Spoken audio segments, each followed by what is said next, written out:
Let's see. What's up, everybody? Let me just take this off the screen real quick. Sorry about that. Boop. Oh, not Bat Cycle. Hey, what's up?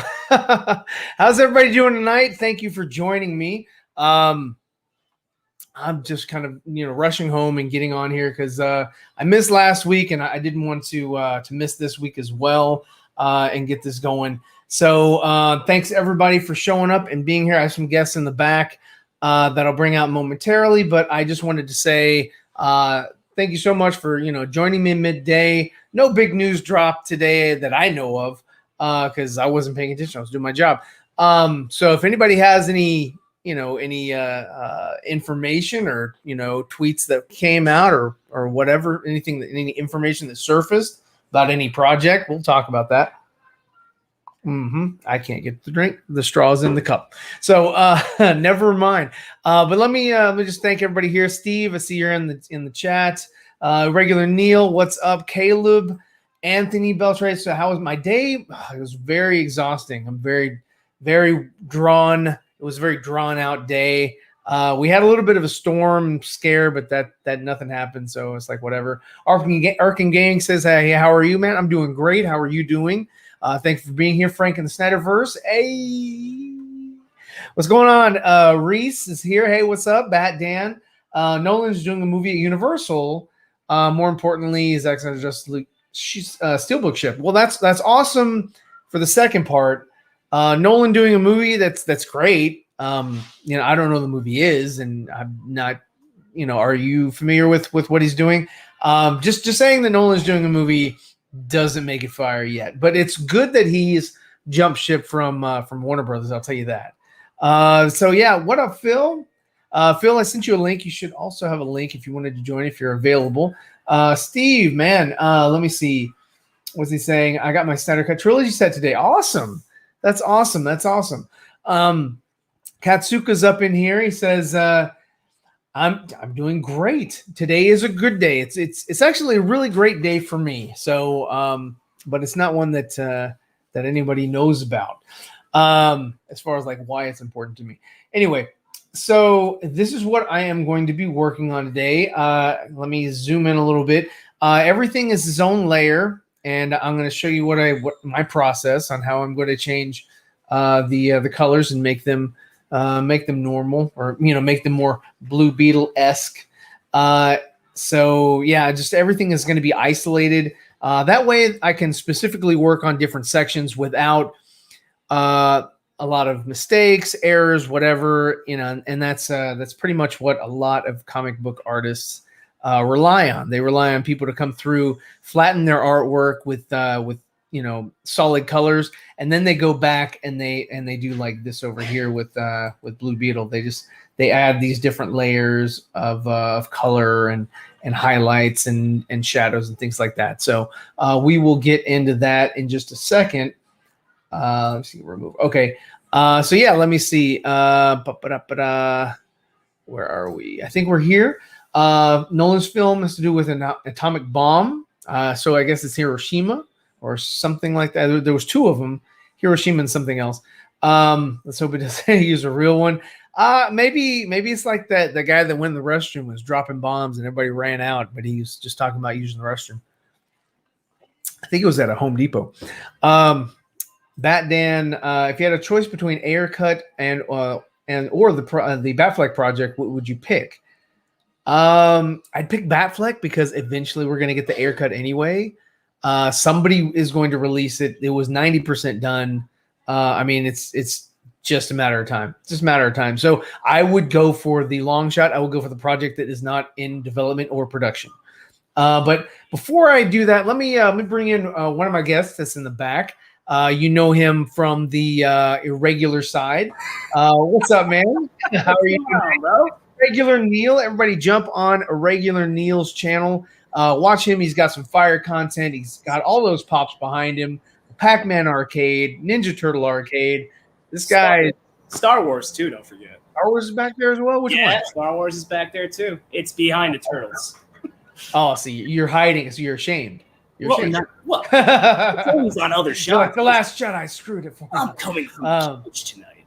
But yeah, what's up? So I guess I'll throw this question at you. Which would you prefer, Ayer cut or Batfleck? Batfleck. Batfleck, and reason why? Well, I already seen 2 Suicide Squad movies. I haven't seen a Batfleck. The Ayer cut would be the trilogy. I agree. I think that's the logical choice to go with Batfleck's project. And let me grab one more person from backstage. It is none other than Phil. Phil Connors. Groundhog Day. Groundhog Day. No. Bing. No. Oh, Ned God. Ryerson. Jeez, but I haven't seen that in ages. Oh, it's a great movie. It's a great movie. Come to think of it, it's been a while since I've seen Groundhog Day. Oh, y'all gotta. I watched it. I think last year I watched it, and it was. And that's just as good as What About Bob for me. What About as far Bob? As baby steps. I have to go back and watch Scrooge now. But Phil, let me ask you, if you had a choice between the release of the Ayer cut or the Batfleck project, which would you pick? The Ayer cut, because it's already finished. It is already finished. So and my reasoning for picking the Batfleck is because the Ayer cut's already finished. I know eventually it's going to get released somehow, some way. So the long shot is the Batfleck. So I'd want to get that into production. Sure, so absolutely. We have 2 versus 1. I think in the long term, your answer works. I think for me, I'm probably just thinking short term. Just I want to see. I want to see it. I want to see what type of movie it was. So yeah, hell yeah. Let me jump back into the chat because a lot more people have shown up, and I appreciate it, guys. Hit that like button. I don't have that up. Nope. Boom. Hit that like button and don't forget to subscribe. I put please, even though Dawson says don't put please. I put please in there because I am all about manners. Why not? You can Man, put whatever you want. Whatever works with your personality. Yep. That's right. DC Talk with Extended. What's up? How you doing, buddy? Let's see. Steve Kassan says, oh, he's talking to him. My man's. What up, Ryan? What up, Zeever? Hey, sickness! That's Andre streaming. I don't have to drop that. Yeah. But it's always dope to have sickness in the chat. Let's see. Anthony says, good job. Nolan is going to Universal. Warner Brothers is a terrible studio right now. Right now, yes. Right now, they've been hit or miss. They've been hit or miss. They have a long history of doing things to their talent. Let's see. Arkham Gaming says, I will see you later. Oh, okay. So stop by to say hi, man. I appreciate it. Go get some college, man. You go get your college on. Get that education. Hell yeah. We need some education out there in the masses. Sean Franklin says hi. Hey, what's up, Sean? Glad you're here. Appreciate it. Let's see. And everybody is talking to each other. Yeah. Do you like the Departed movie? Departed. That was Leonardo DiCaprio and Mark Wahlberg. I think so. That didn't it have Jack Nicholson in it too? Was it? Man, I've seen the movie. I don't remember. I don't remember a lot about it. I'd have to have somebody jog my memory. So Jaden Smith, Static Shock in the nightmare scene. No. That is a far-fetched thing nowadays. I don't think you're going to see Jaden in the universe at all. Yeah. Especially since Will Smith is not coming back. The whole deal was they wanted Will, so they grabbed Jaden and said and attached him to Static Shock. They also grabbed Jada and put her in Gotham. And that was all supposed to be like this synergy thing, where they were they wanted Will and they employed the other two to get Will. And it didn't pan out for the Smith family. They didn't get jiggy with it. They did not get jiggy with it, and I think that's probably the big reason why it didn't happen, because Will Smith didn't do a song like he did in Men in Black for the Suicide Squad. So, and then a music video to go along with it. You could have seen. You could have seen Deadshot. Woo! Flashbacks. It's ironic. I actually just saw the new cast for the Fresh Prince reboot that they're doing called Bel Air. It's an interesting concept, like grounded in reality. But I'm sorry, it was a sitcom, and that's what made it fire. And it was Right. That's the heart of it. I don't want to know. I don't want to see this drama, dramedy or whatever it is. Shit. Yeah, I agree. Tyrone says, "What's up, guys? What's up, Tyrone? Did you see that Andrew Garfield got asked about the Spider-Man set photos? He definitely lied. We'll see. I mean, at this point in time, like I think Philip, you said something earlier today about that. Like you're cool with, or was it yesterday? Okay, like you're cool with it, but if he's not in the movie, you'd be disappointed if it should be okay. So yesterday we talked about it, that he was going to Jimmy Fallon, and you're right. I followed that up today after seeing, obviously I knew Fallon was going to ask him a question. Like it was inevitable that he was. You can't not. Gonna, yeah, right, yeah. Exactly, and like. It's fucking Hollywood. Anything could happen. I mean, they could cut his scenes out. They could just as easily insert them back in. It's really up to them. I mean, that's under the impression that he's in the movie. Look, there was a couple cats tweeting that, he was in Atlanta when they would drop off food to him or whatever, right? So, and now he's out here saying, it's a Photoshop. It's fake. Ha, ha, ha, ha. And it's like, are you telling the truth or are you telling the truth? Yeah. You know what I mean? And it's like, I don't know. Like, if he's in the movie, awesome. If he's not in the movie, I ain't going to be mad. But look, Tobey Maguire, he went out and like winked at a fan. So I'm just, I don't know. I honestly don't know. It's not even so much as like I'm of the mind where I could give a shit. I just want to watch the movie. Just like, sure. I just want to see the damn movie. I mean, they can, at the end of the day, the actors can say whatever the hell they want. Right. Whether it's no comment, no, I'm not in the film. No, but both of them are not going to just come out and say, yes, I'm in the film. This is how much screen time I have, and so on and so forth. They're just not going to do it because they're under NDA. So they can't say anything. Surprises anymore? Yeah. Nobody. That's the problem with a lot of the internet today is that nobody likes surprises anymore. Dude, people are already spoiling Venom, Let There Be Carnage because of the fan screening that happened. Yeah. The early fan screening that happened, I think, in the UK. I think it was in the UK. But yeah, people, okay. I saw that some people have already been spoiled. I'm like, God damn it, come on. Well, that's the thing these days is that a lot of people want to be the first to come out with news. But like, isn't that the truth? I spoiled it first. Like, okay, well, you're the biggest douche. So. I don't understand the race to first. You're not getting anywhere. You're just gonna, you just. It's a small pat on the back. You're destroying the excitement for yourselves, and you don't even realize it because you're not appreciating what entertainment's supposed to do for you. Right, it sucks. Go ahead. I was just going to say real quick. I saw the Suicide Squad like a week beforehand, and I just put it out there that I had watched the movie and that I just did not want to talk about it. A lot of people were like, "Oh, well, you must feel really negative." It's like, no, I don't want to talk about it because it would be a disservice to the people who made it and want it out a week later.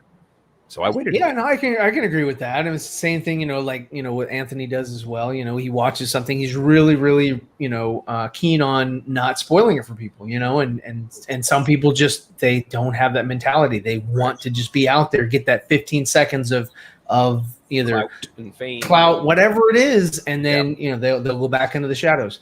But Dr. Fate, I know you must be a huge Will Smith fan. Because he's asking, so if JL2 is greenlit, will Will Smith come back? That's up to Will, and that's up to, that's if he's still contracted to come back for another appearance. How does that what kind of standing he has with the studio?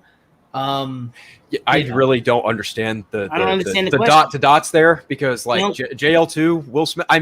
He was X'd out. That was the old storyboard. So that's the old storyboard, but the character still doesn't have any resolve. Realistically, even if he could be written still in or still be attached to that property because he was in the storyboard. Definitely. Yeah.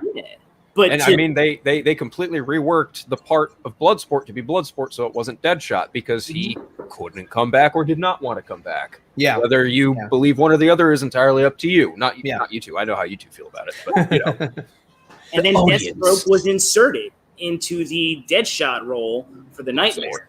But sorry, you were right. Yeah, sorry. No, not for that. Like if he was talking about Zack Snyder's Justice League 2, which I'm assuming he is. What up? Deathstroke How's it going? Now Deadshot of that.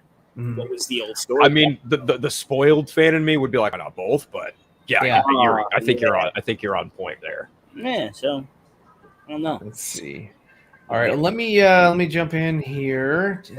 Gavin's up in here. I see Gavin. I did not get spoiled, Gavin. I just saw that people were getting spoiled. So just be very wary of the Venom and Carnage hashtags.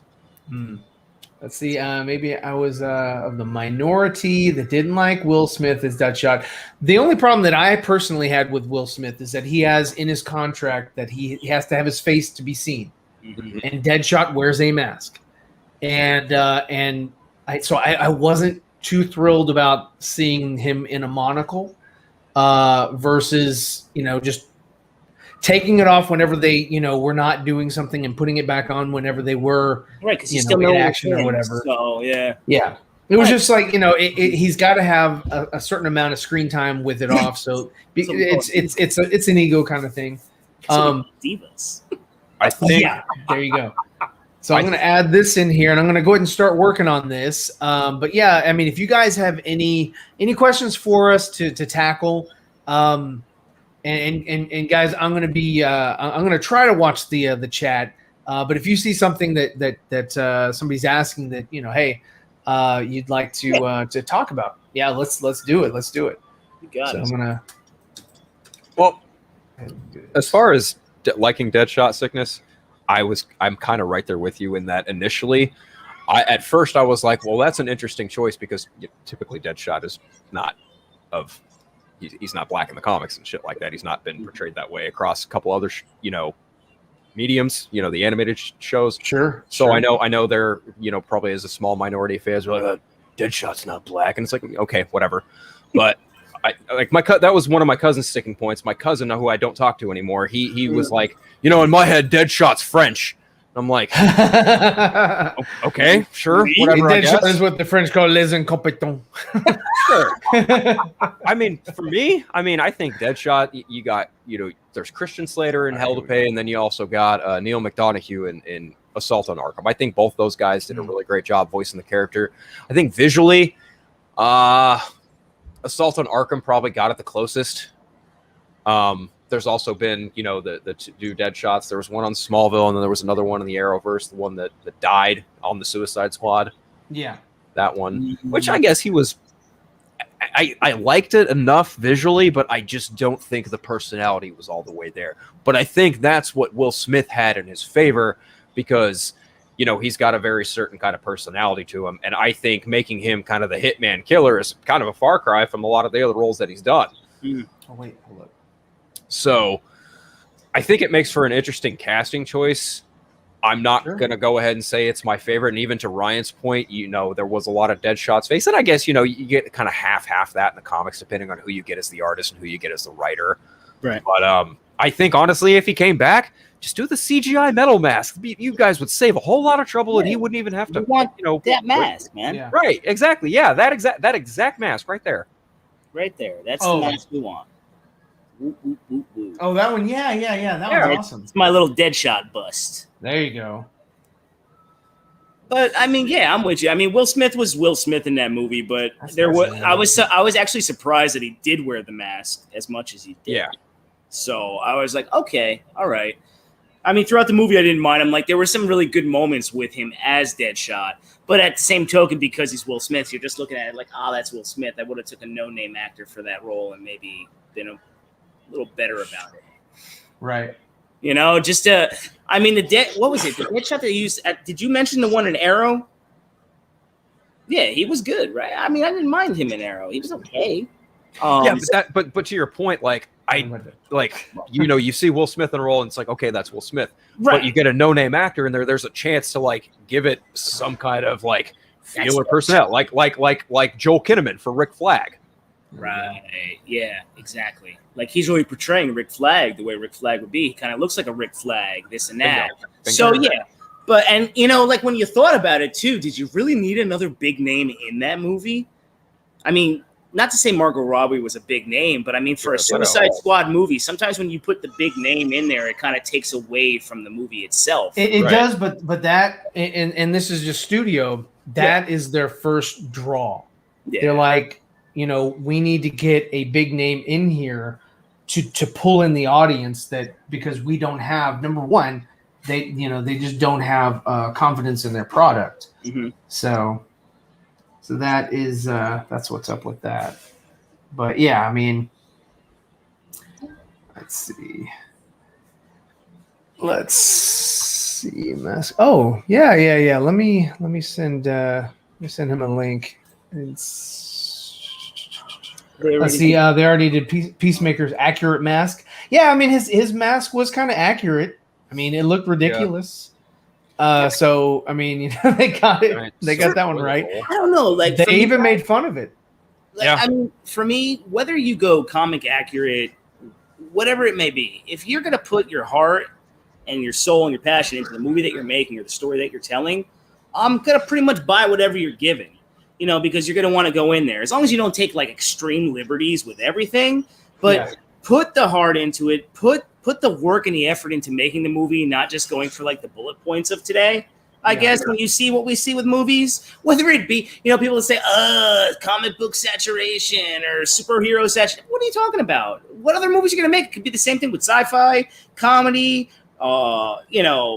dramas, murder mysteries, horror movies. There's only so many fucking stories you can tell. So it's just a matter of the passion that you put into it, and if you're if you're good at casting your actors for your roles, and they actually fit the freaking role, which is another thing. So I don't know. That's why I think everybody loved what Zack Snyder did so much with the iconic characters in which he took, because the passion that the man uses, and then you see some of the other stuff, and you're like, oh my god, that's so fucking.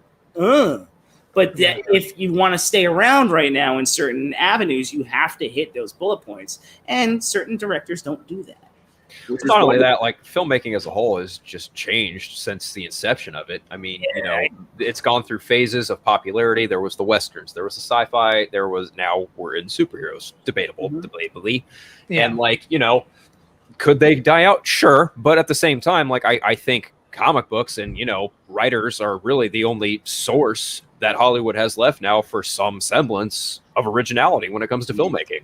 Because look at Steven Spielberg and look at all the original shit he's done up to this point now. I think he's remaking West Side Story again, right? He said that. Yeah, I mean, I don't know. If he is, I'm not too interested in that. But, I mean, I'm a big, like all of us, probably. I grew up on, Spielberg and Lucas and Donner and whoever else, Brian De Palma, Scorsese and Brian De Palma, and even the guy from The Godfather.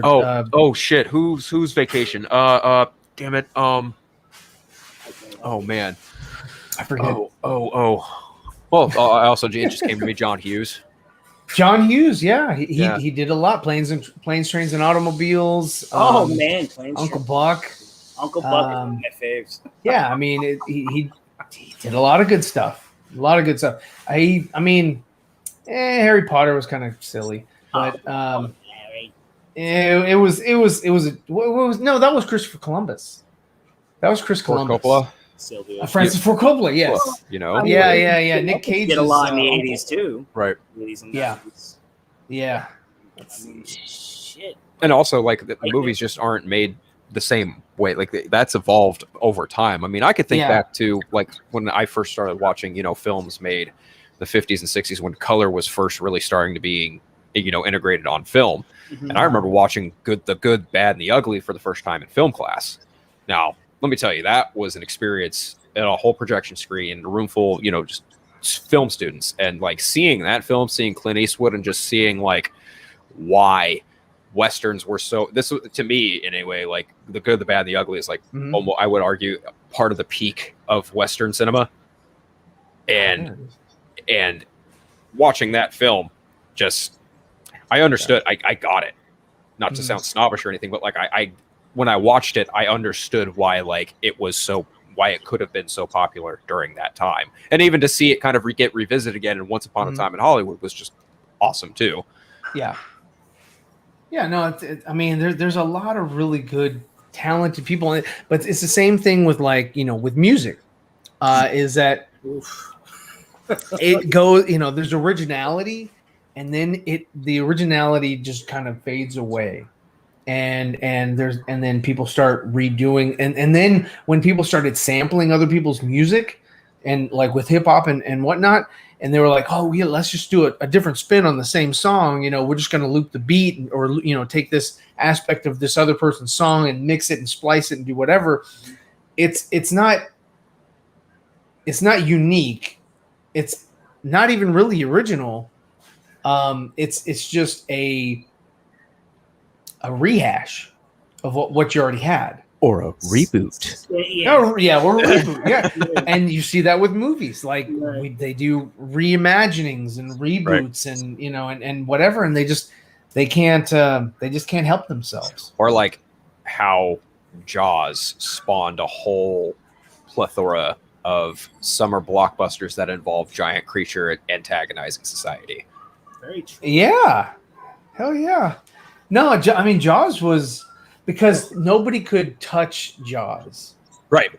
It was such a groundbreaking film. I was watching there was this one thing on TikTok was like, if you watch Jaws backwards, it's about a shark that gives a lot of what do you call them? The what do you call those people that have no appendages? They're disabled. No, they just they have disabilities because they don't have appendages. He goes out and he gives them appendages. If you watch it in reverse, God, I need to see this now. He's such a it's a good shark. I mean that movie for me was pretty much watching it when as young as I was a horror. Scared the shit. That thing scared the crap out of me. I didn't even want to go into pools that had shadows. I was like, no. I know he's in there. I know who's in there. I'm not going in there. I'm good. Thanks. Oh, man. That's so true. Yeah, Jaws scared the shit out of me. And my sister was a slasher movie lover. She loved like Jason, Freddy, and all that. Oh, yeah? So she used to torment me like crazy. She would always be having it on, lock me in the room. Oh, wow. Oh, yeah. She's an ass. Yeah, it was great. Yeah, it was great. Great. Wow. Forget about it. I was a big fan of Jason more than I was Freddy. I thought you were going to say I was a big fan of Justice. I was like, oh, jeez. No. All right, I'm going to do the body. I just did the arm right there. I just a little bit of highlights, and then the rest is shadow, because it's a black-esque type thing. I added a little bit of blue in there, but not too much overpowering. I'm going to do the same thing with the body here, same coloring. Let's see. Such a talent. Oh man, hey, I appreciate it. I've been doing this since I was young boy. Yeah. I watched Jaws when I was 5 and scared of anything with water. I was even scared of the bathtub because I thought a shark was going to come through the drain. Now that's ridiculous. To be scared of the bathtub? Come on now, Frank. I can understand pools. I think my first scary, like spooky, scary movie, like first R-rated horror film I ever watched, I was like 6. Up, Lewis? I watched Scream. Yeah. Oh wow. Scream. Yeah. Scream was funny. Yeah, I enjoyed Scream. I like Scream. But I was older, so. Yeah, I was older when I saw Scream, but yeah, no, I mean Scream is fire. Yeah. I definitely liked that. It was a good concept too. Then not long after that, I saw Terminator, the first Terminator. Oh, the first. At 6 years old. So Scream and Terminator. That's a mind bend for 6 years old. Yeah. you kind of grow up real quick at that point. Yeah, I always say for me it was when I saw the execution in RoboCop. No show. Like, which one? Yeah. That was the guy. Was that Alex the one? Murphy? No. Mine was like Dark. What was it with Liam Neeson? City? Darkman.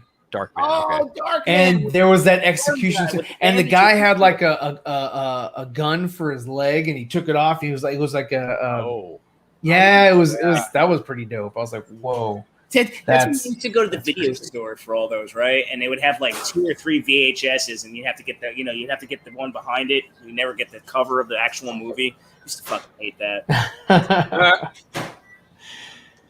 Oh, see, many people don't even remember that. Oh God, those are lost days too. I used to love going to the video store. Oh my God. Yeah. I mean, just going through, not knowing, like whenever you were spending the night, right, with your friends or whatever, Yep. and you guys just had no idea what y'all wanted to watch, right? And it was like, you'd all go off, find something, bring it back to the, to the clan, and then everybody would either yay or nay it, and that was, Yep. that was the thing. That was awesome. Get one free, all that kind of shit. Oh, those were the fun days. I tell you. Yeah, I used to work for Blockbuster. Nice. Yeah. So yeah, that was one of my first jobs was working at Blockbuster. So when I first started going to like Hollywood Video and Blockbuster, by this point they had already become like conjoined with like, a video game store, more Hollywood Video than Blockbuster. But by this point, Blockbuster was doing more than just, VHSs. They were doing video game cartridges. Like you could rent, like this was before they stopped doing it. But like I remember very early on in my childhood, you were able to like rent video games from Blockbuster. So I used to rent like Tony Hawk's Pro Skater and Pokemon Snap. And then eventually, I got to own those games, but that was rad. But, by that point, Hollywood Video was like conjoined with like Game Crazy. And they had like every game system at that point in time, like set up around a cage with TVs. Oh, wow. Yeah, it was pretty intense. And they had, this is right around the time Super Smash Bros. Melee came out on the GameCube. And this was like, I remember they had it on display and everyone would just come in, play that for a good hour, and then buy whatever they wanted and leave. Oh, okay.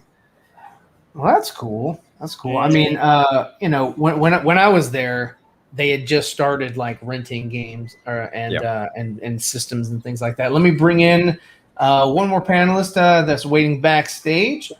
It is Alessandro. What's going on, man? Nice hoodie. Is it cold down there?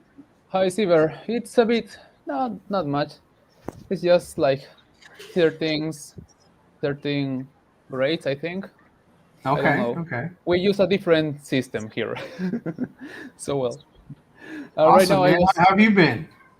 Oh, a bit worried because I'm trying to get in different works because I'm kind of broke right now. If you see, I'm trying to reorganize my whole room again, and I'm like in a bit of a crisis right now. But I have some hopes because I'm finally finding a new. I'm going to do a new comic for another client. It's a football. Well, you don't call it football. It's soccer for you. Soccer. It's a soccer comic about Maradona, and that's something that hopefully they will pay me well. Oh, sure. That's always the hope. That's always the hope. Oh, yeah. Oh, and this was the last thing I think you saw from me. It was this piece from. That's awesome. Let me blow that up real quick. Yeah, because that was a good picture. Boop. Oh, there you go. Let's see. Oh, here you go. I did it in digital, and then of course I printed. Yeah. Shameless plug here. It's on my channel. You can check it out. Okay, no. Well, that's what we do here. We're all about helping everybody, and I mean, if you're in crisis and we have people that are watching that want some fire artwork done, you're a fantastic talent, man. Yep. And right now, I was doing a new piece, and this case is going to be for the fandom event because they're also. And this is going to be also for a video, and it's about the Suicide Squad. Oh yeah. Also at the bottom, I go to add the release the Ayer cut too, and I'm filming right now the whole process, and it's something like this. It's going to be. I already once made a piece that was mixing all the characters together in a kind of a narrative way. The first time I did it was with Batman v Superman. It was this piece, for example. Right. Let's see. Okay, here you go. So right now I'm doing this again. Oh yeah, now I but can with, see it. Okay, but with yeah. the Suicide Squad. So nice. So you're making like a collage. Exactly, but not Okay. only with the first one, but with the second one too. And Right. for now, this is a little glimpse that you will have. I'm reading right now. I'll be doing the line art. So yeah. Okay. Okay. Sweet. All So yeah. right. Well, I'm just coloring this today, and that's all I'm doing. No Jaime big deal. Reyes. The you No how big how deal. long you been doing that one? This Blue Beetle. Yes. For a couple weeks. For a couple weeks because I didn't do a video last week because I was doing stuff with everybody else, and I was just like kind of getting, I don't want to say burnt out, but yeah, just busy. We'll say busy. Tired. So I didn't do it last week. So I was like, you know what, I would definitely like to finish this one because that has always been the bane of me. Is that I don't really finish a lot of the things that I start. I start it and then I either get distracted or somebody asks me to do something and that pulls me away from whatever it was that I was doing. So that always happens. yeah. So as long as I'm available and able to to do this, I'm my attention. Like I said, it's gotta be on completing something. So I was like, you know what, I would love to come back and just complete some of this stuff. So yeah, man. There you go. And so far, I'm pretty pleased with the way this one's coming out. So it's not too bad, not too shabby. But yeah. So one of the questions that we had, and I'll ask you for the panel, is that we had a question about Batflex series. So would you rather see a Batflex series get greenlit, or would you rather just finally get the Ayer cut released and be able to watch that? Oh my god. Part of me, well, what, like one team, one averse to announce it, like that's what you are talking about. Yeah, just announce it and say, hey, this is happening, this is coming out, and the Batfleck. yeah. The Batfleck, because in this case, I have to, there are two possibilities. You can have a Batfleck movie or a Batfleck series, and hopefully it's going to be a series for HBO Max. That's my theory right now. That's my theory and what I'm hearing. So you think they're actually going to do something with him? They will. Because they already teasing this with the whole appearance in Flash, so the Flash is going to change a lot of things. It's going to be like a revival of everything that people were missing about the DCEU. Like, where's the Justice League? Oh, here's. Well, why not both, Dr. Fate? Why not both? Is because it was an either-or question. That's exactly why we asked that. Yeah. 9 when you saw the first Halloween. All right. That's awesome. Oh, by the way, hi Barker. How are you doing, man? I'm all right. I can't complain. I think I was 11 when I saw the first Halloween movie, and it's one of my favorite movies ever made. I think John Carpenter's an absolute genius. Yeah, he is. Him and Wes Craven. Yes. And a little bit of Stephen King. Some of his stuff is hit or miss. Like to be honest with you, I prefer like Stand By Me over something like Silver Bullet or whatever. I think that he does a better job with real world or like real type situational storylines than fictional horrors. Did you ever watch 11/22/63 on Hulu with Franco? It's a King adaptation. So basically, he finds a time loop in some diner, and Franco's character, and he essentially goes to 62 to stop the death of Kennedy. He does. Whoa. Comes back to his time, nuclear fallout. And that's where season 1 is. Okay. Yeah, that's where they. I think I don't know if it's limited. I don't know if they ever did a second season because I don't have Hulu anymore. But I remember all of that, and I was like, oh, not half bad performances from everyone. Matter of fact, the guy they got to play Lee Harvey Oswald sold it pretty well. Okay. Years ago, that series. It was a couple years ago. Yeah. Yeah, I remember that being previewed. I don't know if there's anything new because I do have Hulu. I haven't seen any kind of preview for that. But didn't he get in like in trouble? Isn't he like in a bad? He might be. Yeah, so maybe that's why maybe that kind of died off. But I know exactly what you're talking about because I remember that when that was being publicized and everything. I never watched it. It sounds very intriguing. Yeah, that was the most recent King adaptation I remember enjoying outside of it for Muschietti. Muschietti, sorry, damn, his name. How Italian. dare you? No, it's just like it's. I know at first before I heard it, I always thought it was Muschietti, and then upon hearing it actually phonetically pronounced, it's Muschietti. So Muschietti. Yeah, I think people have more trouble trying to pronounce the actor of Deathstroke too. Manganiello.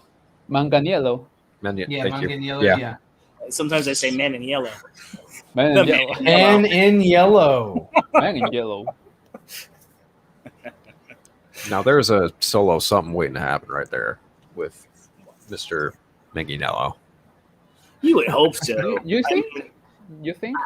Because they did try to put him in the Suicide Squad, so right. Maybe. And it's like, I guess what I'm hoping is like I don't think he's done with the role, and I would hope that studio kind of feels the same way. So I put him in a project for something. I don't know. With Hamada on top, they won't. But believe me, they will try something once it's the whole deal with the whole issue with Discovery. It's done, Mm-hmm. and David Zaslav, what's his name? Yeah, Yes. Zaslav. Yeah, once he comes, that's going to be it. All is going to flow better. I mean, that's the hope. That's the hope. I mean, nobody That's the really hope. has any. I want to say, concrete evidence. It's just it's the same thing with we were talking about this earlier with Kyler, Jason Kyler. We thought, hey, this guy here, he's going to be the saving grace or whatever, and he wasn't. You know, he was just another, yes man, or whatever, and didn't really do much. But we start learning because, for example, first with Kyler, we said, of course, he's not going to do anything. Then Walter Hamada came, I think, and we were all. For example, I have already been suspicious about Hamada because he was just doing small movies. He didn't risk for bigger budget movies, and I was kind of suspicious about it. And yes, he ended being a rat. And so when Sarnoff also came into the picture, I already didn't have hopes for her because he was coming from the same place of all those others. She came from BBC. But Zaslav is coming from a different place. But maybe. I'm just saying. Yeah, the thing is that when you see a big corporation, right, constantly have a revolving door of where they want to have their head guy running an operation, and it's nothing but like, okay, we're gonna bring this one in. Okay, there's a name from here. We're gonna bring that one in. That becomes a slippery slope of hopefully one of these finally lands and it's the person that actually has a plan and an idea. But the one problem in like the corporate world is a lot of these people, when they fail, they don't go down. They always fail up. So regardless of their screw up in another company, they get another shot in another one, and they might make it worse. They might make it better. You don't know. But like when you saw like how he said before with Kilar, when he came in, just because he got the Snyder Cut rolling, right? Not really, but like the whole HBO Max thing, there was opportunity there. He came from Hulu. All that stuff kind of worked out, correct? No? Mm-hmm. Yes. And then right after that, his big swing, his home run, he didn't do shit. It's gone, correct? Yeah. I don't care anymore because I don't pay attention to all of it. But now here we are with tons of other people. So, here's an update. There's breaking news as of 5 minutes ago. Yeah? Yeah, I shit you not. I'm looking at a Deadline article right now. Oh, Headline: Warner Media Discovery deal on track to close in first half, but details sparse. We have our go-to market strategy ready. Discovery CFO. All right. All Executives on Yeah, there both you go. sides of the 43 billion, Warner Media Discovery merger confirmed the deal is on track to close by the middle of next year, but details otherwise remain scarce on the combination that will reshape the media industry. In presentations at media conference yesterday and today, Discovery CFO Gunnar Weidenfels and AT&T CFO Pascal Desroches said they don't expect regulatory roadblocks to the transaction. The telecom giant agreed in May to spin off Warner Media, which will combine with Discovery to create a behemoth run by Discovery CEO David Zaslav. Oh, crap. Among an army of other assets, the deal joins HBO Max and Discovery.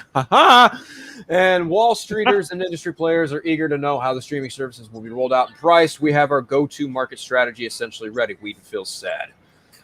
We've got our ducks aligned here, but obviously, as you know, we're not in position to speak about that right now, he added in response to questions by Jessica Reif Ehrlich, an analyst for the Bank of America Merrill Lynch. Discovery is, quote, starting to set up our integration management office, he said, end quote. There's only so much you can do in terms of really detailed work for closing the deal, as you would imagine, but I am very pleased with how the team has been set up. Their strategy, then as now, will be aligned around what the customer want, he confirmed, with initial cost synergies of about $3 billion. Zaslav will likely be pressed on the issues again at another media conference next week hosted by Goldman Sachs. AT&T Chief Finance Officer Desroches, the former CFO of Warner Media, said AT&T couldn't be more pleased with how the process is going, I'm sure, to unload the entertainment business it acquired in 2018 for $85 billion. Wow. We are exactly where we thought we would be at this stage of the process, and we expect the transaction to close in the first half of 2022. Interesting. Interesting. It is interesting, yeah. It is very interesting, yes. So we're really pleased with how the mat's moving along. Here's the reality when you look at all the rules around antitrust. There's no reason why this merger should not be approved, especially given the changes in competitive landscape and participation by big tech companies and media. When you look at the traditional rules of antitrust, we really feel good about the ability of this being approved. Analyst Dave Barden prodded him gently. There's a lot of people that don't know yet about the transaction. It's complicated. The reverse Morris trust structure that you've created could be done as a dividend, could be done as an exchange offer, a blend of the two. We don't know what's going to be done with the $43 billion you're getting in cash as a function of the divestiture. When will we know? Desrocha said the decision on the structure will be nearer to the separation. All options are on the table, and we feel really good about using all those options to optimize value for shareholders. As for the $43 billion, one purpose of the deal is to pay down debt and deleverage of the company's balance sheet. Deleverage the company's balance sheet. Sorry. Okay. All right. And AT&T caused an uproar among its investors when announced plans to slash its historical reliable dividend after the spinoff. The retail investment community that owns AT&T, that owns the majority of AT&T, is pretty disappointed about this. What can you do to sell this idea that you're creating value by doing a split? It's not wrong. Desrocha said the lower payout is candidly better than all of our peers and better than most companies. And he said AT&T stockholders could see upside in Warner Media spinoff since they could end up with shares in the new entity. That's an opportunity for shareholders to acknowledge growth through continuing to hold Warner Brothers Discovery stock, Desrocha said. An opportunity here to achieve really nice growth in value through appreciation of new media assets. AT&T, without Warner Media and without DirecTV, looks like an old-fashioned telecommunications company, Barton said. So his clients have been asking him how the telecom will generate the $20 billion in cash flow it's promised. Desrocha said the lower debt will result in at least $2 billion in annual interest savings. He cited residual cash from the DirecTV deal, unloading content spend for HBO Max about $4 billion, in its own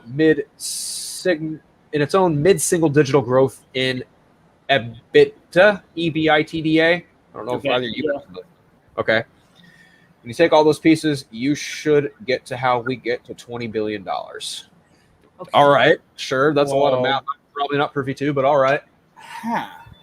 Yep. So, cue the insane fans that are now going to think everything's going to be restored just because of that. Nope. Yeah. I agree. I agree, but nope to what they're anticipating. If you get where I'm going. Right. Oh God, I'm not a corporate guy either. And isn't it funny? Like this is awesome that you're reading all this breaking right now, right? And we were just talking about. You're like, yo. I got the tea. Yo, I got something. Well, they do watch the show. Yes. This is true. They do. But like, Hi, Jeff. this is all corporate shit. This has nothing to do with making movies. Nothing. This is all about divvying money all over the place. Yep. It's the executive level. And now everybody's gonna be like, Zack Snyder's coming back. Everybody, pump your fucking crazy brakes. Yeah. Pump them. Nothing was said. This is all business. This is all business. And I keep telling everybody too. Remember, Zack Snyder's got like a shit ton of stuff coming out in the next 2 years. He's a busy man, so he's going to be promoting that, not what everybody else just continues. He's not chasing after Warner Brothers, and they're not chasing after him. No, Right. he is now going to be sought after. So when all this shit settles, which is probably going to take at least a couple years. They're not going to just be like, all right, now we have our slate ready. Here we go. We've been holding on to this for a while. The Batfleck series, we've got just slate 2, 3, and a new. No, guys. They're like, let's go. Yeah, like, you got to just now think with fucking logic. Think about wherever your places of work are, whatever it may be. It takes a while for it to start pleasing the. I mean, it all depends because. Before this whole deal is finally done, we will have Black Adam, for example. Right. That could dictate a bit of how these things go. The last production Hamada did was Suicide Squad, and it ended in failure, sadly, because they have a horrible marketing plan. Right. And I think that's playing against Hamada, also because I think because. Each executive has. I don't think Hamada is in any sort of jeopardy or danger. No, and that's the thing. I think he's fine. Yeah, like this is a corporation buying out another corporation. This is not like we're gonna. And before you clean house, because I've been through all this crap with I work low level, but I've been through it because I've seen investment groups, all that kind of shit. Now we finally got bought out by the big evil empire, and it's never a good thing. Never. They keep their people in place that have been there for a while. They'll clean out low level, but like Emmerich, Hamada, Sarni Tits, all those people are going nowhere right now. Those are the people that were put in place to do that, and they know that stuff. So when the corporation comes in, they wait. They have to assess. They don't want somebody coming in, and making a whole lot of changes that they can't they can't overturn or monitor or whatever. They can't afford to let that happen. This is money. This could just be a step maybe in the right direction that leads to something down the road that is just like your DCEU goodness. Now we got that with the 3 movies from Snyder's. That's why I always tell people fucking appreciate what you got so far. And stop driving yourself insane for what is not coming right now. Because what's coming right now is the universe that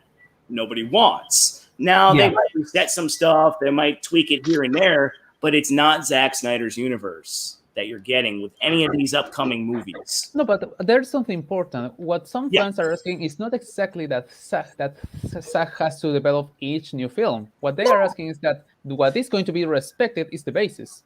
Yeah. And we're having a bit of that. For example, if you see what is coming out from The Flash. But also Black Adam is going to also connect with the DCEU too. It's not rebooting anything practically. Yeah, no. I'm not taking it from a negative context where it's where I'm trying to say it's not a good thing what's coming, but there's a lot of the fan base that thinks maybe it's going to reset this or it's going to this what you're saying is when the Zack Snyder's Justice League, whether it's Black Adam, The Flash, this and that, the movie that we just got, it's not connected to that. It's really not. They might pay a little homage here and there to something he did, but it's not. They're going their own route right now, and that still is the DCEU, and that's if it's going their own route. We don't know. I still we- need to yeah. see what's going to happen with Black Adam, and if it's going to maybe it's not. Maybe it's not going But to be connect honest, with Black anything. Adam is that's New Line Cinema. That's New not Line's distributing Warner that Brothers. with WB. Yeah. They're And doing it. Warner Brothers is distributing it, yes, but just that like they do is with Shazam, but it's a New just Line like that, production. yes. I just It think is there's a new. lot of narratives out there that could be confusing people. Narratives that can kind of like mesh together, but they're not really supposed to mesh together, and they sound like they make sense, but they don't make sense. Like Right. Black Adam isn't part of anything Zack Snyder did. He would look perfect in it, but he's not. And it's also a timepiece, and they have the Justice Society that's going to be in it, not the Justice League. Correct? Right. Yeah. I mean, like I said, what would be great? Would it be like a real like awesome wish that down the road, right? They get this everything goes through. We're like 2 years down the road. Zack Snyder is now a free agent again because he's not with Netflix now. He did his stuff with Netflix, and Discovery or whoever the hell they're going to call themselves at that time says, "Yo, how about you come back and oversee this new universe for the DCEU?" And then he gets to be the overseer, the picker, the chooser. That would be a very ideal thing for this man going forward. I feel that if he ever comes to it, I think that would be awesome. And I personally don't want Snyder to come back because he's happy with doing his own stuff. Yeah. The only thing I want from him is that at least maybe he could produce something. Maybe he could There's maybe also oversee or be a consultant. There's also a roadblock in that too. Oh, what's that? In that, look, I would want that more than anything because then you have a filmmaker in charge of not really in charge, but you have a filmmaker at the head of working at the filmmaker-driven studio to make films about DC characters, right? Mm-hmm. Yeah. The only problem I see with that is there's a dude in a ball cap who has an ego the size of Joss Whedon's face times 10, right? And he's got an idea of how DC characters need to be.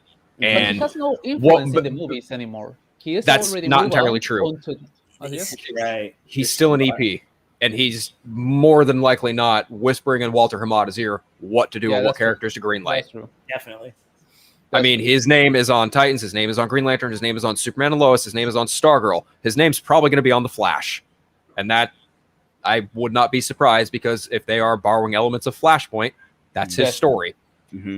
He was EP on Aquaman. And again, I even said it yesterday. Like, the only decision I give John's like thumbs up credit for is Black Manta. Outside of that, dude should not be an EP in any capacity, especially after what happened with Justice League. He should have gotten ousted, fired after that. He's lucky he's still there, and it's only because of his tenure as a writer.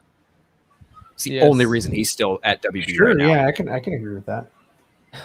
But truthfully, like, it would be a miracle if Zaslav came in and legit just cleaned house and said, "Toby, go find another job. Sarnoff, go back to BBC. Walter Hamada, maybe you can stick at New Line, IDGAF, but, I don't know. I honestly don't know. I'm kind of with Ryan and Neil in that these guys very well could still be in the... I mean, Emmerich, no. He's out by next year. His contract is like gonzo.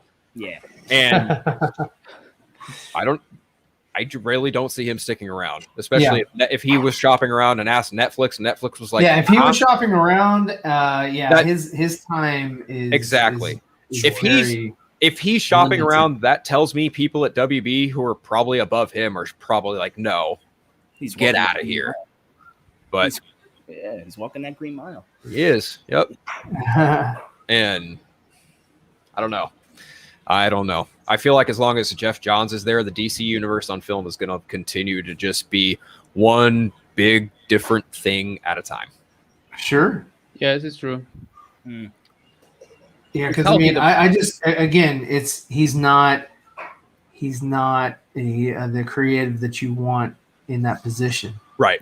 He's not good at it. He's not. He's not an overseer.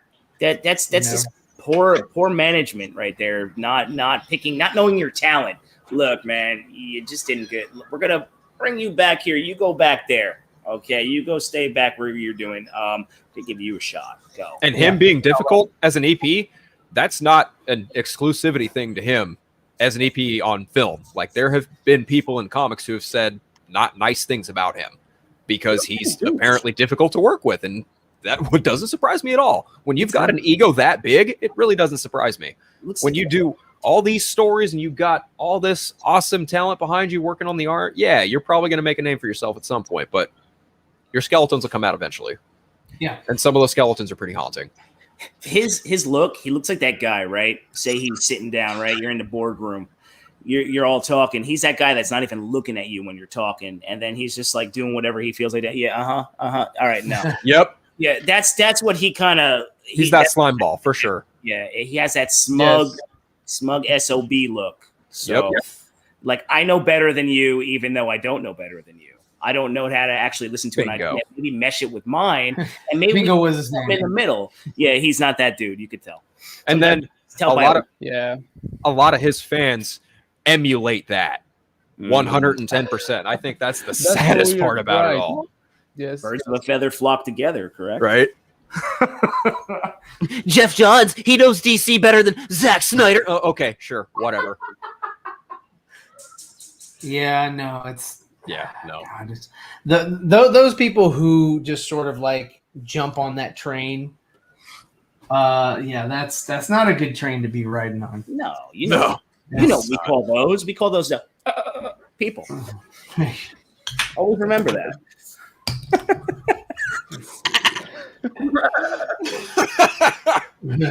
Oh man, I'm looking forward to Thursday. I need a gift. You guys remember Jim Brewer? You have to clip that. After what? It's so nice. Oh, clip the video. Well, I just used to always do that kind of crap. I always used to do sound effects, but Jim Brewer used to do the goat guy. He was just That's right. That's great. That's pretty good, Neil. I got a good Donald Duck spaz out, not bad. There you go. Oh, yeah. Oh wow, yeah. That was pretty good. That sounds great. That's all I got though for Donald Duck. I can't let the duck out of wake. Oh boy. Mickey Mouse. Oh no. Oh, here we God. go. Well, something's not right with that boy, I tell you what. Oh, Hank Hill. Yeah. Oh, Damn it, Bobby. oh no, that's enough. I'm gonna put my foot in your ass. Oh man, that show had such subtle humor in it. Oh, dude, Mike Judge is the man. I'm telling you. Oh, I used to. What was Dale Gribble's wife's name? Nancy. That's it. Yeah, Dale Gribble. Oh, I'm crying thinking about that show right now. Oh my god. Oh god damn. Oh man. The son, and then the wife's always cheating on him with John Redcorn. John Redcorn. How many of these shows can't exist today? It's freaking great. Oh man. I hope they don't try to revive that because Brittany Murphy's not around anymore, unfortunately. Yeah. May she rest in peace. But she was Luann. Yeah. Oh my god. His niece? Or no, Peggy's niece. It was Peggy's niece. Peggy's niece, yeah. Yeah. She always failed at everything. And then she married what's dude's name? Oh man, long blonde hair. Oh yeah, he was like Johnny Redcorn? Or? No. It wasn't Redcorn. He always had like a guinea teeth, didn't he too? Yeah. He had like one tooth that was a bit one long. tooth was missing. Oh yeah. Every time Hank would have an interaction with him, it was great. Yeah. Oh god. Oh man. Peggy, or his terrible. Oh man, his dad Cotton was like, Oh god. See, these are all the shows that we don't get nowadays. Like that's why I'm doing shameless plug. I think Kelsey and I are doing a live Feels in Love on The Office. I think it's tomorrow we're doing it. Go take a ride on the irregular side. Come take a ride. Yeah, there you go. The irregular side, everybody, because why man. wouldn't you want to? Oh man. Yeah, it's like Willy Wonka's factory, but times 10. I will take it. Oh yeah, I'm freaking insane. I have issues. At least you like Batman. Oh yeah, Batman. I love Batman. Batman, Ghostbusters. I love. I bet you're really happy. You can't wait till November, huh? Yeah, you get nervous every time they say delay because Yep. that movie's been made for 2 years and it's been in fucking limbo and it drives me nuts. I've had many rants on my channel about this, especially Ghostbusters Day when we didn't even get a trailer. I went insane. But it got delayed in like the UK or overseas or I don't know where for like a year. Oh, Yeah, in 2 countries. I know it got delayed till like 2022 and it has no effect on the US release. And I'm just like, what the hell? What's going on? I don't know if it has pandemic issues to it. I have no idea. Maybe they pandemic issues. Pandemic issues. Who knows? You guys have issues with the pandemic. That's Forget about it. But yeah, I'm very excited because it's being done in house. You know, it's like a family thing finally again. They didn't give it to some jagaloon director that says. Well, I mean, I'm glad, to be honest. I'm glad it wasn't Ivan Reitman. No, directing. He had his day in the sun. You know, when he did what was it? Evolution. I was like, dude, it was Ghostbusters. I was like, no, dude. He even had like the classic Ghostbusters shot where the three. You can't repackage it, man. You know, don't do that to me. That's what he tried to do, and he just couldn't do it. You can't touch that. You can't touch that. Yeah. There we go. Cool. All right, let me move on to some of the blues. Watch a second though, all the time. Now, is this the actor from Cobra Kai? Yeah, I tried to sort of Jim Lee him a little bit, you know, to make him look as close to in comic book form or whatever. So I'm like, okay, there you go. I probably need to do a lot more really with the skin tone. Style. I'm sorry? Oh, you're really getting better with Jim Lee's style. Yeah, thank you. No, I'm like I said, I've always liked Jim. And a lot of my art form is not as angular as him. And I'd like to, you know, I could see that. Mine's a little bit more. All my stuff is a little bit more rounded and a little bit more, you know, fluid. And his is like really sharp angles and stuff like that. And I really like it, but you know, that's just not my style. It's almost like you took the detail work from Jim Lee, but then you took like the rounding work from Greg Capullo and meshed them together. Yeah. Greg Capullo is pretty good. I also like what's his face? David Finch. Oh yeah, David Finch. Love is great. him.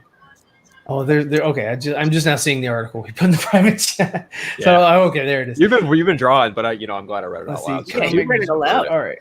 So I'm sorry. Zeever, do you sketch it first and then digitally put it on there? Okay. So so what I did, it's up here, is I did pencil work first. Right. Let me take these off. So that was my basic, and as you can see that, you know, my coloring. You can see that through there, but I just did a basic, you know, here's where I want possibly arm or whatever, and I just go through and I refine it, you know, as I go. I'm not going to take all the layers off. It's an awesome skill. I love artists. Like, I love watching this stuff and the way that you draw and you do it. At one point in my life, I dated an artist and she did all this stuff with like exotic anime style characters, but just to watch like the scribbling and how that just turns into the character. Right. Because what it is it's a bunch of lines, and you choose the line that you're like, okay, this is best this way, and all that. So it's like, you know, that's kind of how I learned and did all that. Let's see, I want that one. Bicep. Skill I never was able to develop. I tried. I'm like, damn, it's amazing. Let's see. And you're an artist down there, and that is awesome. Do you ever do like Comic-Con panels? Oh, I did once. Yeah, oh, you did? Oh, nice. No way. Stop. Not in Comic-Con. It wasn't a con. Well, a con. Yeah, regardless. It wasn't a con, but it wasn't in the Comic-Con because I live in Peru, damn it. Okay. So it's still, I mean, dude, it's amazing. You guys do that shit. Because there was a superhero here that was called Super Condor. And so, and we were promoting it, and they called me to do some drawings of that character, and so I was with the artist, the author of the comic book, and he brought me to do more drawings about it. About Oh, him. okay. Nice. So I was like doing like more people would come and like I want my Condor, Super Condor line art or something like that. I would do it right now and take it. Yeah, that's it. When I would go to a Comic-Con, I used to love Artist Alley. Go down, meet all the different artists, take their art, buy their art. I have a lot of it hung on my wall, actually. Yeah, that's amazing. I think that's cool that you do all that stuff. Now, you're like a freelancer technically, right? You're always like getting jobs. I have a little. We and some friends make our own company. It's called Sonku. Okay. And we already have our own name or office. Sadly, we had one office for before the pandemic. We have one office that was originally an accountant office, like the office. Yeah. Like the office. That's awesome. Like the actual office, and it was funny. Until of course the pandemic came and we're like, okay, we can pay for this anymore, and of course we leave it, and so we are now working from home. But yeah, we actually have here our own logo. And Sonku Comics. Let me put that down. We are on Facebook. Cool. I'm gonna go on there now just to get that. So the idea is that because in Peru we don't have a particular big company of comics, and we actually see on the outside for us is Marvel and DC, who are very popular here. So we wanted to do our own comic book store, our own comic book editorial that would sell. We usually will start. We have a plan. Like we are in phase 1. We are starting doing comics for other companies and editorials that want to tell very great stories sometimes about our mythology, or maybe sometimes breaking stories from outside. For example, right now we were doing some comics of some Arabian. What the hell? How can I pronounce this? Arabian people. Okay. It's about Arabs. And it's about this great mythic story about Arabian mythology, and it's sick what they are doing right now. And yeah, it's difficult because you now to start to move around a lot. You need to keep track of some people that you need to talk to a lot of people because but that's awesome, man. You're living. Yes, you know what I mean. I'm starting. We're starting. Yeah, no, I understand that. I understand what you're saying, but still, like, awesome. I mean, that's what you can do. You got to start. You got to be aggressive. You got to do your thing, man. Yeah. Yeah, I always try to be aggressive. It's not my career still, but I love it because you want to turn it into it maybe one day, so you don't know. Exactly. That's how you do it. Hey, I have a normal job. I like doing this YouTube stuff, but I like doing all different types of content. So maybe one day I can turn it into something, but you got to just keep going regardless of the hits, the punches. You just keep standing up. You keep going. And I saw your drawings before. You obviously have some crazy talent. So thanks, man. And you've got people with you, which is important. If you have people with you that support you, keeping you, that's friends, and they are friends. So and that's all you need. That's all you need, right there. And then you'll find your way at one point. You just can't quit. Very reassuring words. Thanks, man. That's a lot. Of course. Nice to meet you for the first time. So it's the first time I think we saw us. I haven't met you on a live once. No, it's the first for me. Oh yeah. I could be wrong. Maybe could be wrong too. Yeah. This was. I need to print this one again because this is a bigger. What up, piece Truth? I sent you a link, but you know. You're too cool. Too late for you. But thank you, man. Smash that like button. I appreciate that, man. You go back to your 12K. Okay. No, he's pretty dope. He's awesome. It's always fun to have him on. I usually see his videos about analyzing BBS or Zack Snyder Justice League. He does fire streams. Great job. Great job. He's a good. He's one of the good ones. Now this is one I made for myself, but this is not from my company. This is just for me because I love this too. Move it into the camera. Let me see. Crap. Oh hey, let me. I can highlight it for you. Hold on. Let's see what you got. You can there. Is that nice? Sadly, I need to print this again because it's already boring. It's Batman and back in some. Yeah, it's Okay. the print didn't came up well. Sadly, I need to do another one. Just the fact that that's also that you guys actually can do all that. I love that freehand stuff. To me, it's always been very impressive. So every time I see all that stuff, I always get giddy. I'm always Last like, time wow, actually was teaching kids Giggity. about giggity. Giggity. Giggity. Last time I was teaching kids about how to do art. Oh yeah, This, nice. this, this sounds bad. How to design characters. They were kids from 10 to 12 age, and they were always quite impressed because but however they also are some kids are very they can feel impressed by these drawings, but some others feel actually like think they are scared about it. It's like, no, Yeah. I won't be able to do this. Like, so quickly, because like you say, it's like, yes, it's so impressive. Like, but sometimes it's overwhelming for some It's people. intimidating. It's intimidating Exactly. to see all that kind of stuff. I think it's all about like a skilled hand too. I mean, you have to have a steady hand. I know that. I mean, it's not for everybody. Plus, you have to be very creative. I feel when you're drawing, right? But there's something important about that. I never had a steady hand. I actually my first drawings you see some years ago they're very sketchy and all over the place. Right. That's from just 2012 or just some 8 years ago, and I was very sketchy with my skills. And my friends later told me you need to improve that. You cannot just stay that way, and that I have to improve it. And I'm still doing very sketchy drawings sometimes, but that's part of it. And what you say are abilities that can be developed actually. Yes, you can. The key is just what my friend like to call me. I like to say is, I don't know how to translate it right now, but okay.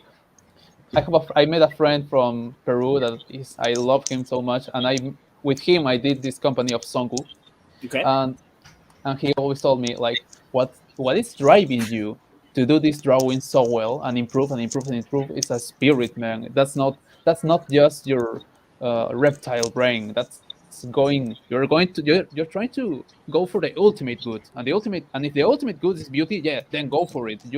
That's what is Right. driving you to improve and improve more. But if because you can improve a lot of things, but if you don't know what the heck to improve in particular, or Yeah. to what end you're going, there's no point. He's trying to say you got to find your niche, your muse. Like what is it? What's your passion? Why do you love doing this so much in a way? You And then need you to find it, and you sometimes, yes. Yeah, Maybe it I could be agree. simple. Maybe sometimes it doesn't need to I be very agree. philosophical. It's something as simple as I want this to look pretty. oh Then go. Yes. do it. And you investigate for it. For example, for this new piece, I've been trying to do a technique that I haven't tried in some time, because now I'm doing like just two characters in one piece and that's it. I'm now including like 1, 2, 3, 4, 5, 6, 7, 8, 9, 10, like 16 in one. So I try to practice each one of them like by separate and trying to practice each pose. Like for Right. example, this is Bloodsport, and this was one of the deleted Oh, the okay. the deleted poses that I tried. This is one is for Ratcatcher. This was one of the poses that I loved at the end, and I was like, okay, I need to use this one. And this one is, for example, for Katana. This is Katana. Oh, She's got okay. my Yeah, I see back. it. And Nice. the idea is that I practice with each one, and then I try to okay, I know what is the pose that I'm going to use, and I try to improve it in the final paper. And I'm scared still. I'm freaking scared when That's I good. You should always be scared. It yes. keeps you honest. Very afraid. Honest. It keeps you But honest. but I remarked that because I showed this sketch to my friend, and he said, "Holy man, that's awesome! You're a pro. You're so good. You're so badass." And like you did it in like 1 week, right? And no, like yes, in like one day. And yes, and you must feel so proud of it. And it's like, man, I was shaking. I was because I finished this and it's like, what I've done. Oh my god, I need to prove this. Yeah, It's not it's done. Something. Uh, it's not. It's a whole. almost. You're putting yourself out there. You're putting your work out there for other people to. Exactly. So even for the artist itself, it's not just as easy as some say, and that's good. I think that's it's not easy, Neil. Because they Nothing's easy. Never easy. Nothing's easy. But Whatever. that's good because then when I tell to kids, yeah, I'm afraid too, they are also like, heck yeah, then let's go, let's do this together. That's nice. Like, yeah, that's awesome, man. That's awesome. It's humbling. Yes, and there's nothing better than getting that nice the nice feedback and hearing it, and then you start to go, wow, okay, all right, you know what I mean? For example, I like cruel feedback. For example, I like constructive criticism. I don't like douchebaggery. I like douchebaggery.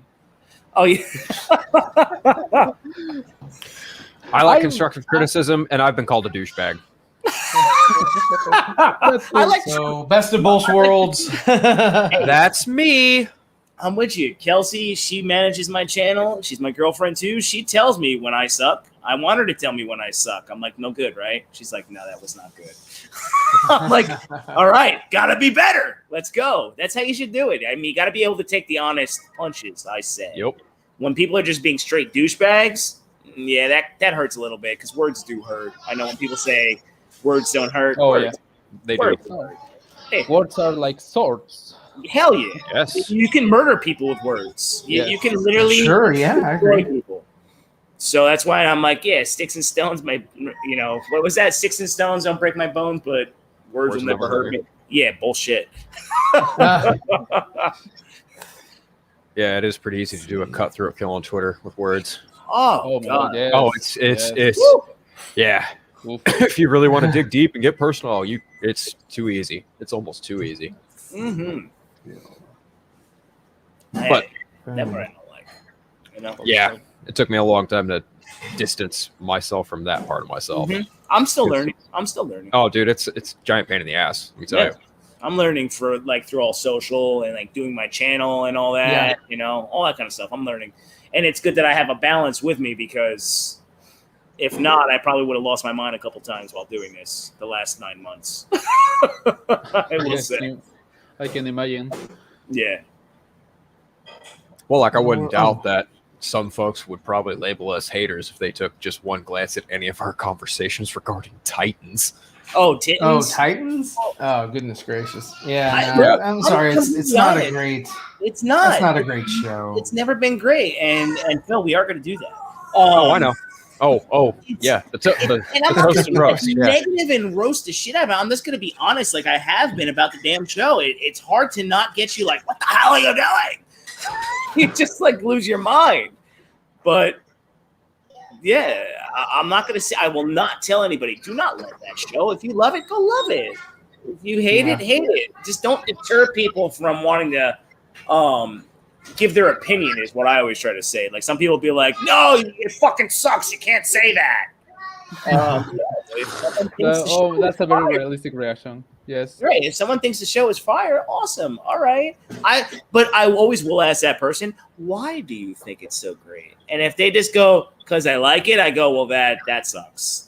I'm like, You gotta give me some detail of why it connects with you. Because isn't that the thing with entertainment? Don't you think, guys? You should take something from it. Right. It could be even something subjective sometimes, and I would say, if it works for you and you give me a good reason, because, for example, I like Enosh's take on the Titans because I don't like Titans, but Enosh, for example, from Boy Next Lounge, he likes to say it has a different spirit from the comics.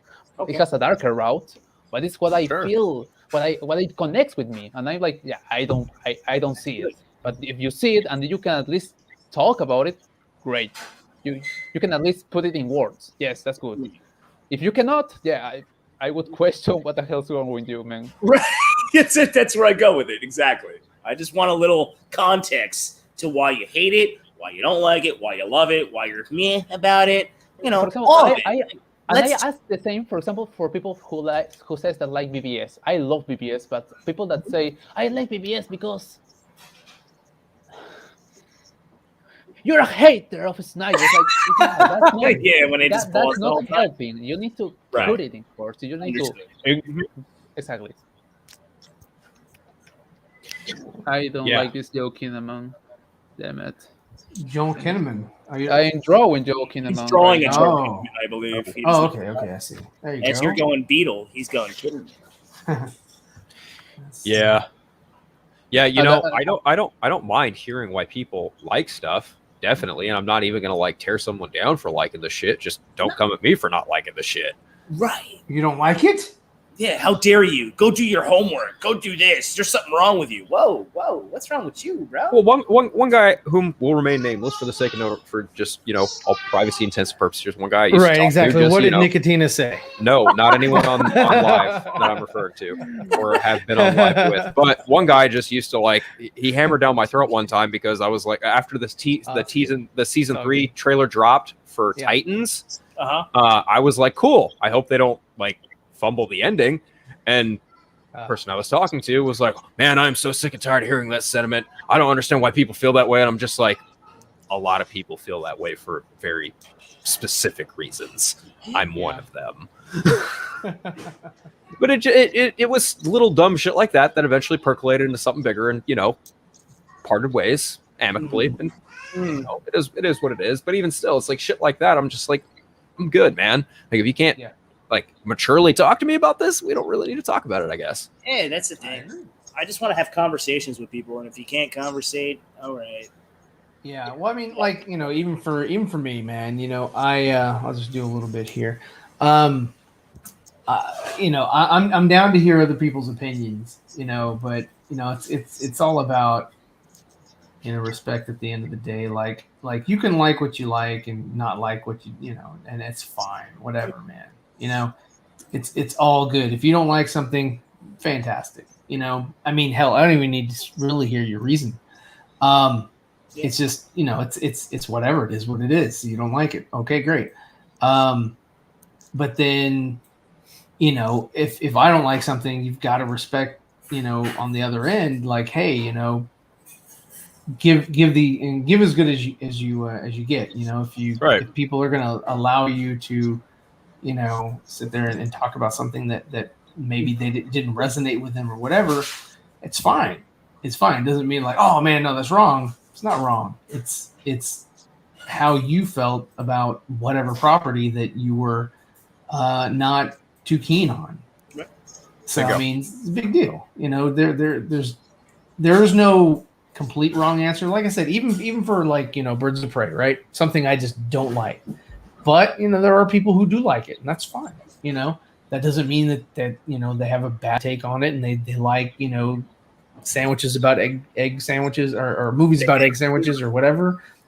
It's something stood out to them, resonated with them. Now, for the people who just like it just because it's like, oh, if we don't like it, they'll never do another movie for us, so I'll go out and support it. I don't necessarily like it, but I'm gonna support it. I think that's right. Yeah, that's being fake. Yeah, exactly. And I don't like fake. I can't do fake. I don't do fake. I don't do studio kiss ass. I don't do any of that nonsense. Just pure raw. I'm giving it to you raw, man. Let's go. That's how I like to do it. I'm all about raw. So let's go. Let's go. Have to. I mean, there's no entertainment in being fugazi about anything. That's just pandering when you do that. Right. If you come out and just be you, say what you want to say. Go. As long as you're not super disrespectful and asshole, that's it. Know how to articulate a little bit and put words out there the right way, and shit'll go the right. It's fine. Right. That's absolutely. I've seen. And at the end of the day, that's the whole reason why I like getting on and interacting with people, because it's good conversation. It's iron sharpens iron. I don't want to be a part of an echo chamber. I've seen a lot of channels that do like that. They only want people who have their same opinion. Oh, I can think of a couple. I can think of a couple too. And I'm glad. I think disagreeing, and that was one of the big things that started with me and Dawson and some of the other guys, is that we had this big thing. It was just like, it was, I disagree, when we'd always play it, because we'd always disagree with each other about whatever it was, Right. and then that would spark conversation. If we're all just agreeing, and it's just basically a circle jerk, then it's going to get boring. It's going to get boring for everyone. That's why the key is always create bridges. As a friend always said, you create always bridges of meaning with someone else that you disagree, and that's good. Especially, I like this. You can still not like the person that, for example, says BBS or Titans suck. Yeah, you can disagree and say, hey, I hate you for saying that, but I don't. No, wait, that's not correct word. I don't like what you're saying, but I don't need to hate you. That's it. Yeah, I know where you're going with it. Yeah. Hey, it's just the world we live in now, and it's also just the fact that we all have platforms to do it on, and unfortunately, anybody can join in, start their own platform, right? Except nicotine. What drives me nuts. When you have a channel, right? You become a leader, okay? An unannounced leader, an unassigned leader, whatever. And anybody that follows you, you are now their voice. So you are either creating a nation of knuckleheads or a nation of people that know, like, hey, formulate an opinion, follow yourself, and do your thing. And we'll all come together and we can talk about whatever, whether you like it, hate it, love it, agree with it, don't agree with it. It's all good. But just come here and we'll all galvanize and talk and do the thing. But you just don't have that in today. There's a lot of centric people that just want to be one-sided, and they can sure. Yeah. And those are groups of people that I don't really associate with. If that's what you want to do, I'll talk to you. Yeah. I'm all about open dialogue, right? I'm not afraid to talk to anybody. There's certain people where, like, after I've spoken with them a couple times, I understand where they are, and I know where they are mentally. I'm like, okay, I've compartmentalized. I've spoken with you, and I choose to put my attention elsewhere. So. But with that, let me just show you guys where I am, because I'm gonna go ahead and stop it now. We're at an hour and a half, and I got some people waiting on me in the other room. So, but basically, all I did was I did is basically undersuit, exosuit, whatever. Gave it some highlights, gave it some shadows. Did a little bit of the cannon. Arm cannon, and a little bit of the face. I'm going to work on the face a little bit. I'm not completely satisfied with how that came out, so I'm going to go back and finish that. But I'll finish the whole thing, and I'll probably post it up online. So this will be probably the last one for Blue Beetle. I won't do another one next week with Blue Beetle. It'll be a new drawing, and we'll just go through the process again. If you guys like watching things kind of come together and whatever, whether you're an artist or not, or if you just like watching it, or if you just want to hear us, gab about whatever, that's what my show's about. So I just wanted to share my work and just have some good conversation as well. So if you guys could leave a like, share the video, all that, I'd appreciate it.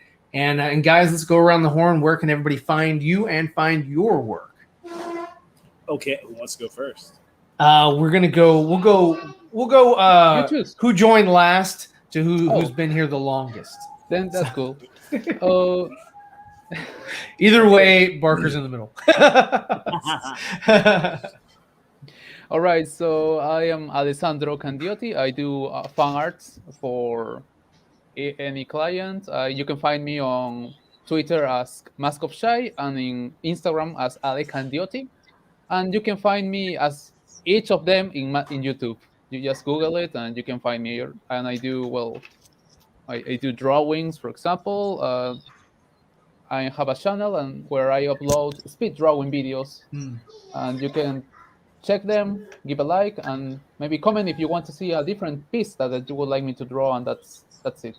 There you go, man. Well, I wish you a lot of success. I know you going through some things, so lot of success, man, and I hope everything pans out. It will. More than likely, it will, and if it doesn't, it eventually will. Nothing can go, one side of the pendulum. It always swings the other way. So always with effort. That's it. Yeah. All right, Phil, where can we find you and listen to your podcast? Well, Ryan, thank you so much again for the invite. It's always a blast watching you work on Blue Beetle or whatever. Thanks again for the invite. It's always fun talking to Neil. It's always fun to Mask. I think Shy, we've talked maybe once before, but it was a while ago. But again, like Brian mentioned, if y'all want to listen to my podcast, you can listen to Superhero Stress on Podbean or any podcast catcher or even iTunes. Leave a review. That'd be great. You don't have to, but it'd be really awesome if you did. If you guys have listened, obviously. But if you haven't, check it out. I've also got another show called The Eternal Night, an exclusive Batman podcast. And you can also find me on these guys' streams every now and again. Neil and I are going to do something for Titans when the finale wraps. Nice. Get ready. Nice. Oh, yeah. Yeah, that'll be a good show. And Neil, where can we find you exclusive on Twitter? Well, you can find my Twitter page suspended. Yeah. All right, but you can find me, The Irregular Neil, on YouTube, The Irregular Neil. And you can find me on Instagram, where I'm very active all the time, Irregular Neil. And remember, everybody, come take a ride on the irregular side, because why wouldn't you want to? And the snozberries taste like snozberries. Yeah, oh my God. Shy, it was awesome meeting you, man. I got to start following. I'm going to follow you on Instagram because I'm always on Instagram. And guys, don't forget, in a couple weeks, we're going to see this. Wait, I cannot find you. Irregular I can't wait to talk about that. Oh, okay. Yeah. Irregular Neil for Instagram. Nice. All right, man. Well, thanks again, guys. Thank you. And like I said, we'll see you next time. Thank you for tuning in. I hope you enjoyed this video. If you like what you saw, check out our other videos and subscribe for more. Be sure to leave your comments and suggestions down below. Don't forget to check out our TeePublic and Teespring store. And a thank you to all of my Patreon supporters. Your support is much appreciated. Follow me on Instagram and Twitter. This is Zeeverfett, signing off.